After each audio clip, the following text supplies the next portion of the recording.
There are a lot of flavors we associate with the holiday season. One of them, a cozy cup of hot chocolate. Shayna Seymour takes us to a local business blending Dominican roots with modern chocolate creations.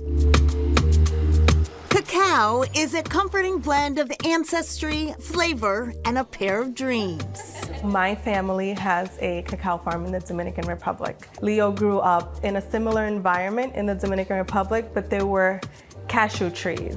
Perla Rosario and her fiancé, Leo Baez, shared similar backgrounds when they met in Boston. And in time, those parallel paths informed their future. He has fond memories just growing up and grabbing the cashew fruit and eating that. He's always wanted to open up a nut shop. And then I was like, you know what? What about chocolate? The pair merged their dreams into a business, opening Cacao's first location in Jamaica Plain in 2018. When we first opened up in JP, it was a retail store.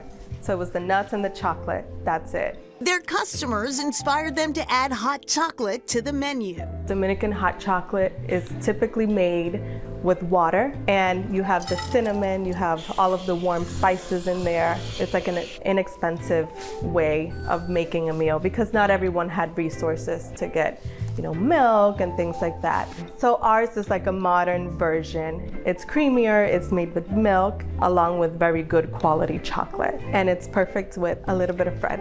Toasted bread, dip it in the hot chocolate, it's amazing. Definitely reminds me of my childhood, takes me back. Perla and Leo have since closed their store in JP, opened a new shop in Newton, and in 2024, moved into a second location in Boston's South End. I grew up in Boston, and I went to elementary school just 2 blocks away from here. In addition to the classic, there are flavored hot chocolates. And if you can't choose just one, the flight samples 4 different flavors. There's the indulgent extra dark, a savory fleur de sel made with French sea salt, and a spicy version. You're still able to taste the chocolate, but then there's a little kick. There's also a seasonal peppermint flavor around the holidays. When people come to our shop and you can just tell that they're enjoying that cup of hot chocolate, I mean, it makes me feel so good. It's definitely a lot of work, a lot of hard work. But we look back from where we started to where we are now, and we're like, wow, this is everything we've ever wanted. This is definitely a dream come true. I'm immediately craving some hot chocolate. Thanks to Shayna for that. And when it comes to the holidays, always leave room for dessert. So right now, Sweet Tea's Bakery in Dorchester is gearing up for a very busy time of year. With Thanksgiving just days away, the business is churning out a long list of treats. The bakery currently operates out of Commonwealth Kitchen, a nonprofit food business incubator. But the owners have big plans for the near future. Joining me now is Teresa Maynard, owner of Sweet Tea's Bakery. Thank you so much for being here. I'm glad to be here. I'm excited that you're here, not just because of these beautiful pies that we're going to taste, but because you're here to share where this all started, okay? Because I know it kind of started with your experience with food allergies. So I have a nut allergy. So 95% of the time, I can't have dessert. So I selfishly bake all of this. In 2016, I jumped out of corporate and decided I wanted to start a nut-free bakery. I told my husband, he said, you have 1 year and it's back to the cubes for you. And now he works with me and we run this business together. 9 years later, we are building out our first brick and mortar location at 1211 Dorchester Ave in Dorchester at Dot Block. So we'll be open soon and you'll be able to enjoy all of our baked goods. That's super exciting. And you have some of those baked goods here because Thanksgiving is approaching. What's the most popular order that people ask for around this time especially? So I will tell you, we like to call this Pie Palooza. Okay. Because it's that time of year. Yeah. Your apple pie is always gonna be a winner. But the blueberry here in Boston tops it. Everybody loves blueberry. But one of my personal favorites, and my lovely neighbor, Miss Liz, she's from Alabama and she taught me how to make this sweet potato pie. And it's amazing. And I cut out a slice already. I've been itching to try it since you've been here. To try it. Right? Okay, so for folks who are thinking of even making a pie, what is something that we always do wrong? Because I was just telling you during the break, I've attempted to make an apple pie, failed miserably. So my secret to the apple pie is You want to use a little tart and a little sweet. So if you do a Granny Smith apple with like a Fuji or a Gala apple, so then you have your sweet and your that pie right there. Stop it right now. Hold on a second. This sweet potato pie, are you kidding? Wow. Yes. So we roast our sweet potatoes. Boiling them is fine, but when you roast it, you get that natural caramelization. And then you can't even duplicate that. So we roast the sweet potatoes, we whip them, and then here comes the magic. And when you bake it, you get like a flavor profile that is like no other. Oh my goodness. I'm actually, yes, I know, it's so Liz good. knew what she was doing Yes. when she taught me how to make that pie. It's absolutely delicious. Okay, I have more you. questions here. Let me pause on the pie because I do want to ask you, because it is the season of giving and you are planning to do just that.